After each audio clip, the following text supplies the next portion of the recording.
আসসালামু আলাইকুম, hello viewers. আজকে আমি দেখাবো কিভাবে একটা পিসির মধ্যে স্বাভাবিক একটা ফোল্ডার খুলতে হয়। প্রথমত আমাদের ফোল্ডার খুলতে হলে প্রথমে আমাদের পিসির মধ্যে রাইট বাটনে ক্লিক করতে হবে মাউসের, তারপর নিউ ফর ফোল্ডার। চাইলে আমি আমাদের ফোল্ডারের নামটা চেঞ্জ করতে পারি, যেমন ধরেন আমি আমার নামটা ইউজ করলাম,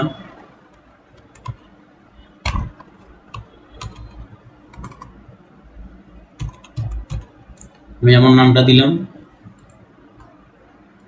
আবার চাইলে আমরা সেম ভাবে দিস পিসির মধ্যে আমরা খুলতে পারি, সেম আবার নিউ, তারপর ফোল্ডার। আমাদের নতুন ফোল্ডারটা ভুলে গেছি, চাইলে এটার আমরা নাম দিতে পারি। অর্থাৎ যে নাম আছে ফাইলের অন্যগুলো যদি ফোল্ডার থাকে ওই নাম ছাড়া অন্য নামটা আমাদের ব্যবহার করতে হবে। যেমন আমার এখানে রবিউল ইসলাম আছে, আমি চাইলে অন্য নাম দিতে পারি। এখন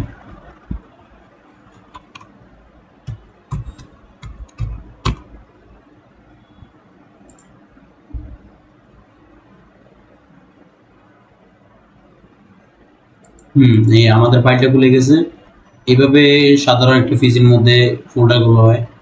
যদি আমাদের ভিডিওটা ভালো লাগে, আশা করি আমাদের পাশে থাকবেন, আমাদের চ্যানেলটা সাবস্ক্রাইব করবেন এবং আমাদের রেগুলার যে ভিডিওগুলো দেওয়া হয় ওইগুলো দেখবেন। সকলকে ধন্যবাদ।